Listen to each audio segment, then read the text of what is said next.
All right. Welcome to an afternoon edition of the Solution Breakdown. Uh, my name is Mark Baker. Let's get into it. It's been a couple weeks since I've been here. A few things have happened. Most notably, one of the things that are most notable, and I don't have a lot to say about that game last night. If anything, it kind of brings me into the segue what I wanted to talk about. You see the functional, organized, well-run teams. Uh, you can clearly see what they do well, and you can clearly see what a lot of the dysfunctional franchises they don't do well. Because look at New England. Uh, they go and they say, listen, with Gerard Mayo, this isn't a good idea, wasn't a good fit. Not really something that we're going to sustain long term for the future. You know, a thanks but no thanks type of deal. And they swing big. They go get Mike Vrabel. You have a second year quarterback that you're not paying anything. I mean, that's always the thing in the NFL. You're not paying the guy yet, and you put him with not only a new improved roster. You go get Mike Vrabel. You go be aggressive. You don't just try to hire the coordinator. You don't just try to get the guy that's cheap. You go and you get the guy that has a proven track record of winning. To the extent that Mike Vrabel has. And so if you look at what the Giants have done, uh listen, I don't fault them for firing Brian Daboll. I wouldn't have faulted them if they had fired him last winter. Would not have faulted them. And I certainly wouldn't have faulted them if they had fired him right after the season has ended. I would not have faulted them for doing it. But the problem that you run into if if you fire a mid-year, because now Mike Kafka is going to take over, and he's going to have a decent relationship with Jackson Dart. He was a former quarterback, and that's not to say he's not a good coach, that he's not a good coordinator. But let's say he goes 3-2 down the stretch. A couple of emotional wins, maybe an upset win here, and all of a sudden the players like him. And now all of a sudden you're turning into what the Raiders have become in the past 2 decades. We've seen the Raiders do this 3 times. They recently did this with Antonio Pierce. They get super caught up in themselves, like, wow, I can't believe it. This is We've got our guy, the players like him. Here's the difference with a lot of players, coaches. Mike Vrabel, Jim Harbaugh. What's the difference between them and an Antonio Pierce? They have a winning track record. Because at the end of the day, you're going to get caught up in what the Raiders have been caught up in. They have to fire the coach middle of the year, and now with all the sentimentalism of the end of the year and a couple of big wins at the end of the year, now all of a sudden, you're 1-6 the next year because, oh shit, this wasn't what we had thought Antonio Pierce was going to be. They had done that. They wanted to do that with Rich Bisaccia a couple years ago. They had done that when they fired Lane Kiffin back in the 2000s. So I don't fault the Giants for wanting to let go of Brian Daboll. But I think in some instances, Miami did it the right way. Let's keep Mike McDaniel. We'll start fresh. We'll start fresh during the offseason. And we'll look for the right fit. And listen, it's a reaction. It's a reactionary sports market. You lost another big lead. You lost another lead against Chicago, the Denver game. I mean, the reality is the Giants aren't very good, especially with Scadaboo going out. You really couldn't run the ball the last time they played, and against Denver, you're playing a rookie quarterback that does not have the amount of reps or volume. I mean, you can make excuses, but it's like that's the reality. You're going into an environment like Denver, one of the best defenses in the league. Sean Payton, obviously a Hall of Fame coach. It's a lot. I mean, you could sit there and be like, well, they've got to finish those games, and yeah, they should have. But I don't know. And I'm not even going to sit back and be like, there's some guys like Daboll. They're not meant to be. They're not meant to be. They're not meant to be head coaches. Everyone's like Robert Saleh. Look at what Robert Saleh is doing with. Look at what Robert Saleh is doing with the 49ers. Yeah, because he's probably better as a coordinator. Now it's the Jets, but probably better as a coordinator. Probably Dayball's going to go somewhere else. And honestly, like he'll have a coordinator job, if not if not immediately during the offseason. It'll be in the next couple of months, almost immediately after the season ends, if not a couple months down the road of like, yeah, he'll get another job. But last night I'm watching that game, and that was Patriots could have won by 4. They could have won by 58, and I would have had the same take, which is that this is the time of year that we start to see what some of the well-run organizations do well and what some of the others frankly don't do well. So yeah, I mean, kudos to Mike Rabel, kudos to Drake May. So another thing I wanted to talk about, uh, I mean, one, the AFC is up for grabs. I mean, seriously, the AFC is up for grabs if I ever saw it. I mean, Lamar has come back, and Pittsburgh looks like it's in trouble. But again, I wouldn't anticipate a collapse by the Steelers, partially because their history would suggest that they'll probably finish 9-8. Now here comes Baltimore. Here comes Houston. I mean, who the hell saw that coming? Houston at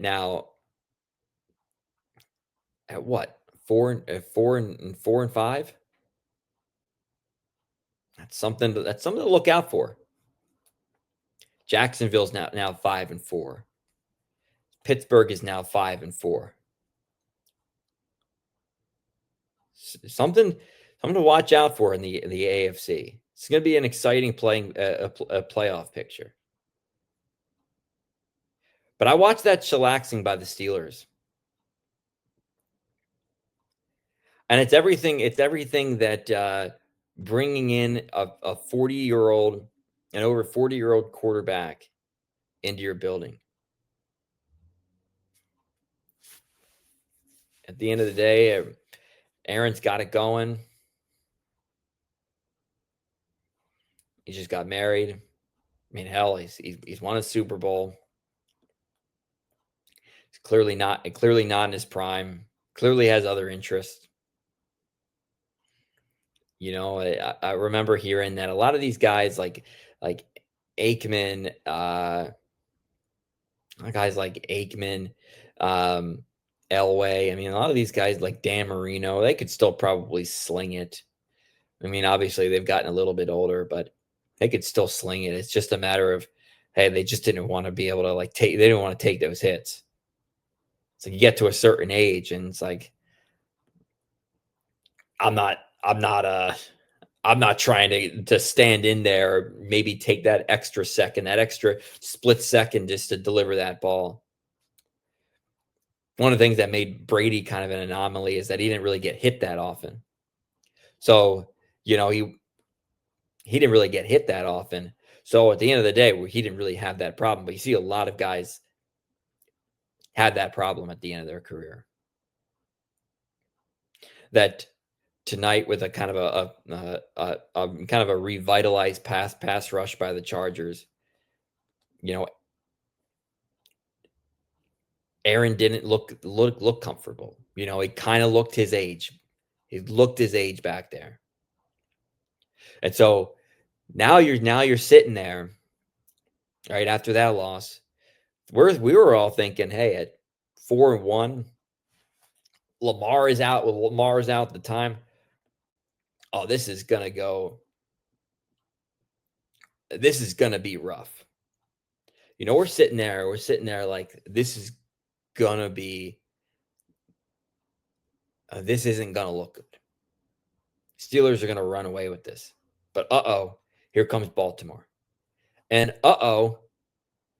if you lose to Cincinnati, now you don't even have. Now you're worried about Baltimore. Now you hear the news that Joe Burrow might come back at Thanksgiving. So let's say Cincinnati is now could somehow be 5-6, and now Joe Burrow comes back. And here comes Houston. Now, do I really believe with Davis Mills they can go on a run? There's a part of me that believes that CJ Stroud can return to some type of normalcy. There's some aspect of me that does believe that CJ Stroud can return to normalcy. Who knows? But again, Houston the past couple of weeks has been kind of an interesting case. So now all of a sudden, if you lose this week, you sit there at 5-5. And now we all said, you know what? We'll bring Aaron back for another year. I mean, hell, I don't know if it'll even last this year. Let's see if he can stay healthy.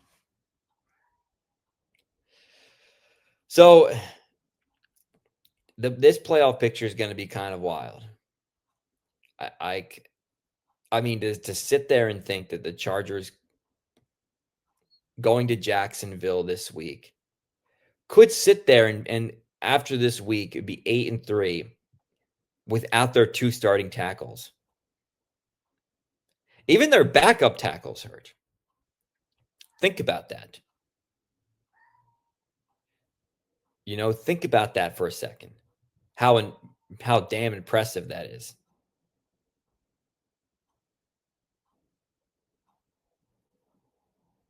So it's really a lot to think about. In the NFC, that's an interesting case. The clear favorite, which we all knew, Philadelphia, looks to still be the favorite. Green Bay, I mean, listen.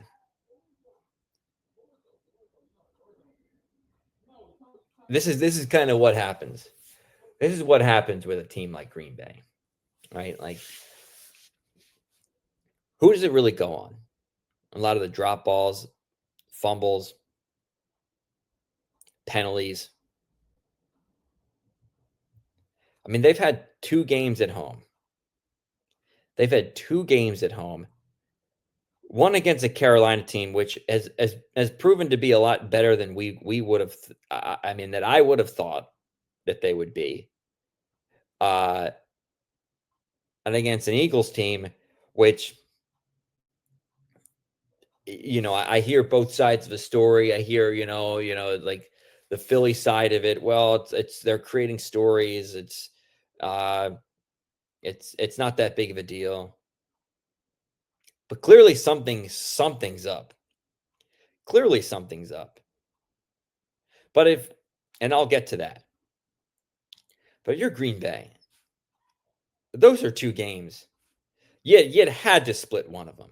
You can't lose those 2 games at home. And this is something that always seems to hold back the Packers, whether it was last year, which they could not win in division. They couldn't win in division. Now, hell, they struggle to put teams away at home, which is a big advantage at Lambeau.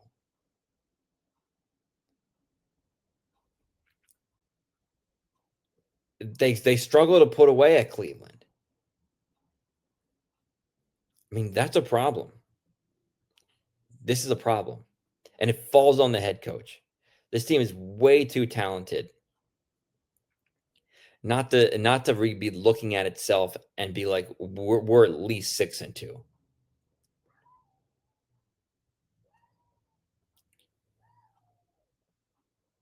Like this team is way too talented for that. To be sitting at I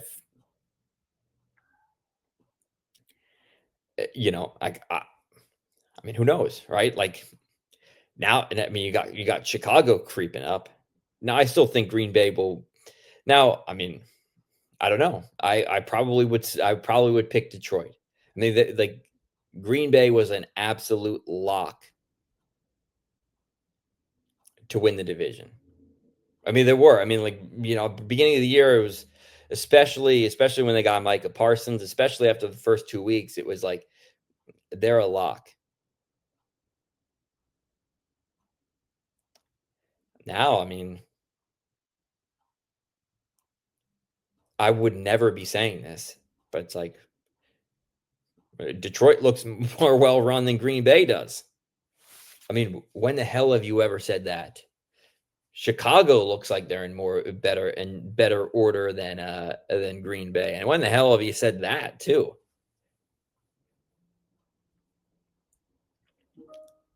I don't know. Because I think anything short of the NFC Championship at this game, any NFC Championship game at this point, it might be time to. I don't know. It may be time to move off of Matt LaFleur. Maybe. Let's see what happens. Definitely shakes things up in the NFC. Because hell, Seattle is better than I ever thought they could be. I didn't think it was really going to work with Sam Darnold, and clearly he has shown that he's a top 10 quarterback. I mean, unbelievable, right? Like when you can get the right circumstance, the right pieces in order, man. I mean, it makes me think, right? Like, it makes me think about Zach Wilson. It makes me think about a lot of guys that have like the Josh Rosens of the world.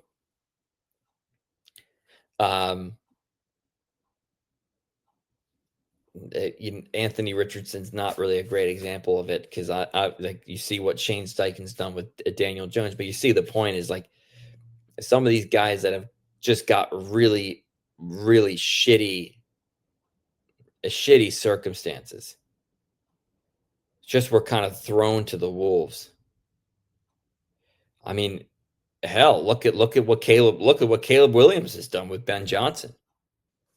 A lot of guys you just start to think about guys we think of as busts today. I'm like, oh, what happens if maybe they just don't have the right fit? Who the hell are we to say that they can't play or that the team has failed them? The team, the front office, the coaching has failed them. It's been incredible to watch someone like Caleb Williams now. I mean, I'm excited. I'm excited for Chicago to hopefully see their first 4,000-yard passer. I'm excited to see it. And so, we kind of get to this point here with in the NFC, which is that, I mean, I would even say around the league in general. It's just a matter of like, you know, I don't know. There doesn't seem like a clear favorite. You say, what about the Eagles? I mean, I don't know. I don't know like at the end of the day, it's like, can they really sustain this? Everyone they're all telling me in Philly that like it's not a big deal. There's nothing to look at here. Clearly, there's something wrong. Clearly, there's something up. Everyone keeps telling me it's the coordinator. But at the end of the day, if it's constantly the coordinator, I mean, like, if it's constantly the coordinator, it's like the question is like, is the guy really elite, or does he play with good talent? Is it a product of of a well-run front office? Because he constantly needs the right coordinator, the right stuff around him. I mean, again, like 10 years ago, we looked at Russell Wilson and we looked at all his, his kind of rah-rah type of spirit. And we looked at it like, well, he's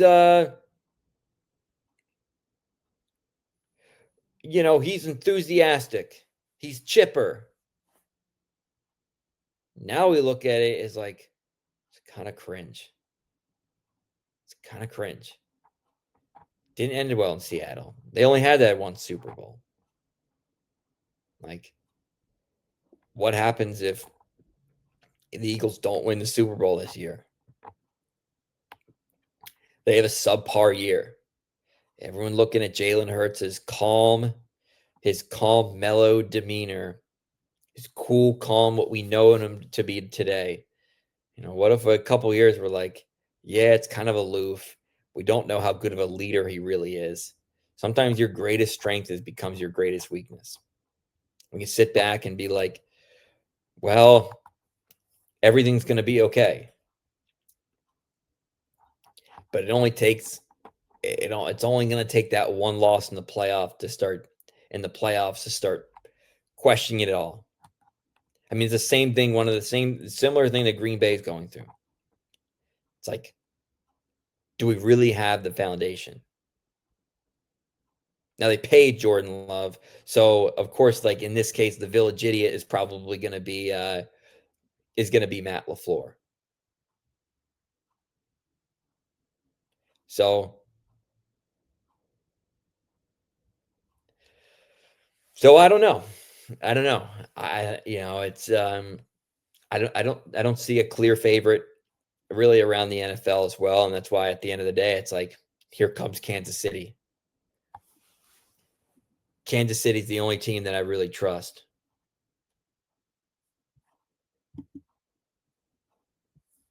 At the end of the day, Kansas City's the only team that I really trust, and that has a proven track record to go do it. So I don't know. It's exciting times. It really is. It really is exciting. I hope all of you enjoy the games this weekend. I'll be back with another show. Take it easy. Enjoy yourselves. Thanks.